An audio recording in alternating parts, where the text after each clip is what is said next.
देखिए, कल की सियासत का दिन महाराष्ट्र के वसूली कांड के नाम रहा। पूरे दिन चर्चा इस बात पर होती रही कि देशमुख की कुर्सी जाएगी या फिर बचेगी, लेकिन शरद पवार ने जिस तरीके से देशमुख का बचाव किया, उसके बाद सियासत और गर्मा गई है। और अब एक ऐसा दस्तावेज सामने आया जिसने पवार के दावों को भी कटघरे में खड़ा कर दिया है।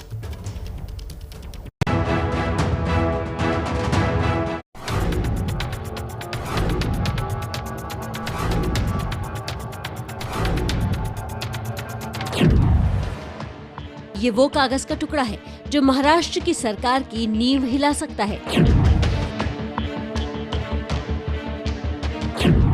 ये वो कागज का टुकड़ा है जिसने शरद पवार और उनके दावों को कटघरे में खड़ा कर दिया है।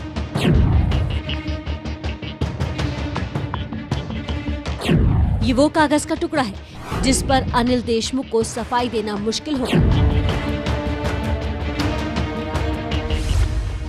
इस कागज के टुकड़े को गौर से देखिए। इसमें सबसे ऊपर तारीख लिखी है 15 फरवरी 2021। उसके ठीक नीचे लिखा है समय दोपहर 2 बजे और नीचे है एक नाम, अनिल देशमुख। और इन तीनों को आपस में जोड़ दिया जाए तो जो नतीजा आएगा वो महाराष्ट्र की सियासत में खलबली मचाने वाला है,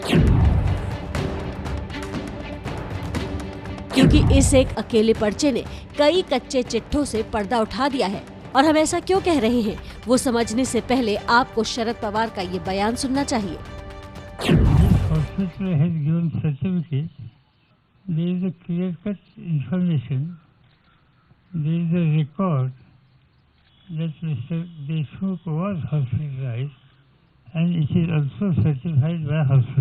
From 15 February to 27 February for house quarantine.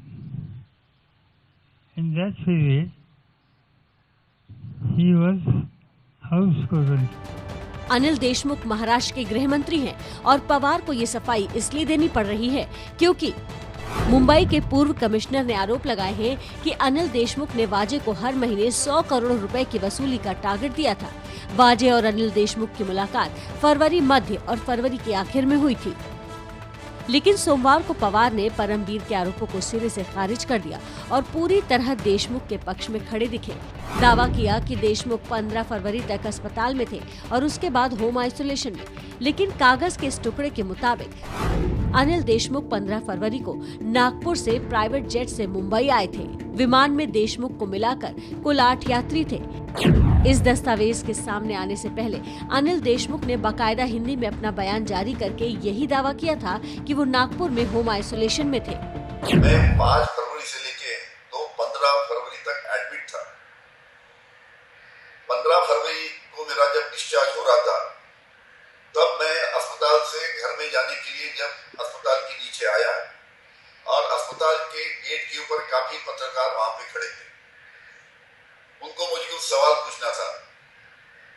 मैं कोविड के वजह से मेरे में वीकनेस था, उसके वजह से मैं वहीं कुर्सी पे बैठ के उनके सवालों का जवाब देके गाड़ी में बैठ के होम क्वारंटाइन 27 फरवरी तक हो गया। अब सवाल ये कि झूठ कौन बोल रहा है, क्योंकि शरद पवार जब मीडिया के सामने आए तो वो जो भी बोले, जितना भी बोले, हर बार बड़े ही कॉन्फिडेंस से अनिल देशमुख का बचाव करते दिखे।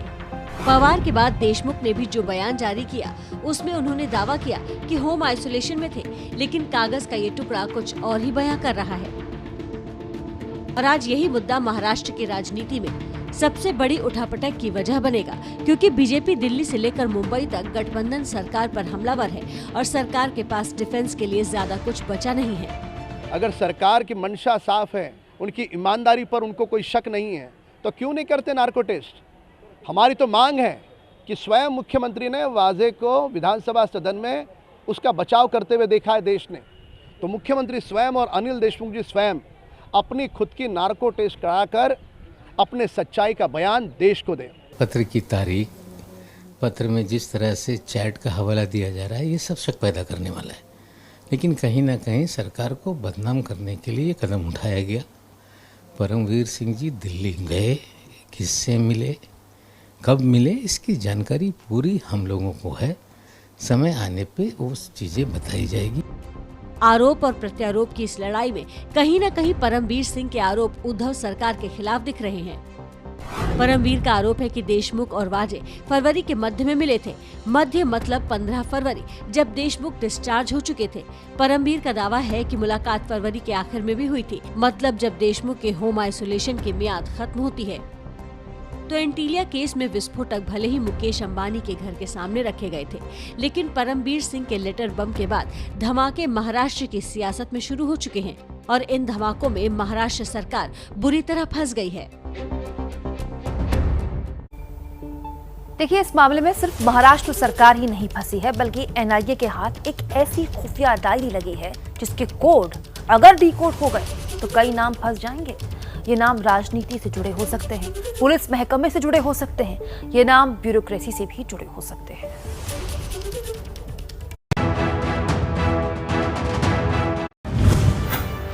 सचिन की सीक्रेट डायरी खोलेगी बड़े राज।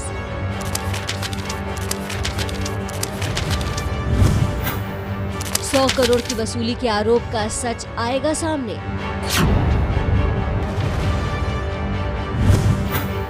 पैसों के लेन देन का हर कोड अब होगा डीकोड।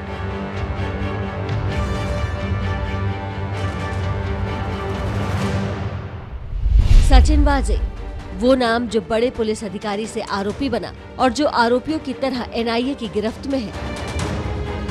अब वाजे के पास से एनआईए को एक ऐसी डायरी मिली है जो आने वाले दिनों में कई लोगों की मुश्किल खड़ी कर सकती है। ये चेहरे कौन हैं? इनका पद क्या है? क्या ये सत्ता में बैठे लोग हैं या फिर पुलिस महकमे के भीतर के ही अधिकारी हैं? आने वाले कुछ दिनों के भीतर इन सारे सवालों के जवाब मिल जाएंगे, क्योंकि एनआईए का दावा है कि वो इस राज से बहुत जल्द पर्दा उठाने वाली है। एनआईए ने 16 मार्च को क्राइम इन्वेस्टिगेशन यूनिट के दफ्तर में जब छापेमारी की थी, तब उसने लैपटॉप, मोबाइल और दूसरे इलेक्ट्रॉनिक गैजेट के साथ एक डायरी भी जब्त की थी। सूत्रों के मुताबिक वाजे की इस डायरी में पैसों के लेन देन का पूरा हिसाब किताब है। ये एंट्री कोड वर्ड में की गई है ताकि कोई आसानी से न समझ सके।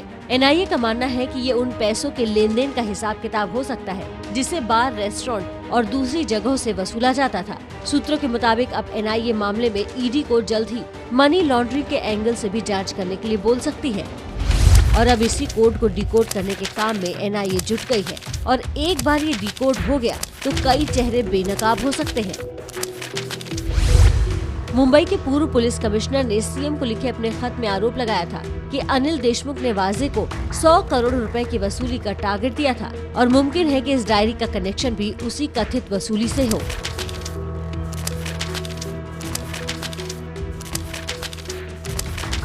और गृह मंत्री वसूली कर रहे हैं। एक एपीआई को 100 करोड़ महीने की वसूली करने कहा जा रहा है। सिर्फ परमवीर सिंह का उल्लेख, लेटर का उल्लेख लेकर आज यहाँ 0 आवर में बात करने का आपने मौका दिया।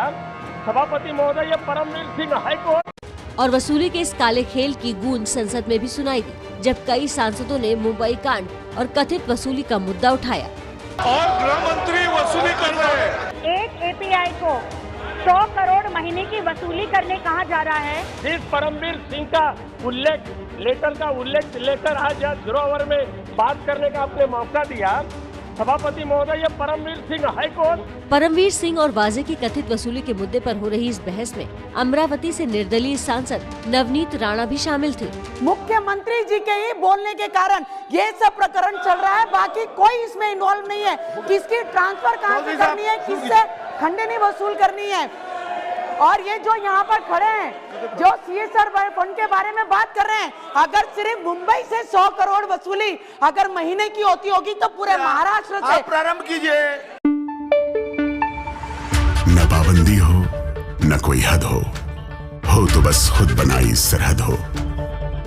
ये मुहिम है परतों में छिपे हर सच की तलाश की, सियासत पर रखी पैनी नजर और आंख की, खबरों की दुनिया में एक जिम्मेदार आवाज की, जुर्म और जुल्म के खिलाफ हर बेबस के लिए इंसाफ की। जब कोई हद नहीं इंसानियत के लिए जज्बात की, जब कोई हद नहीं खुशियों और ख्वाब की, तब कोई हद क्यों हो नए नजरिए और बदलाव की। तोड़ के हदों के ताले नए सपनों को पाले, बांधे सबको एक धागे। आओ को रखे आगे। ABP news.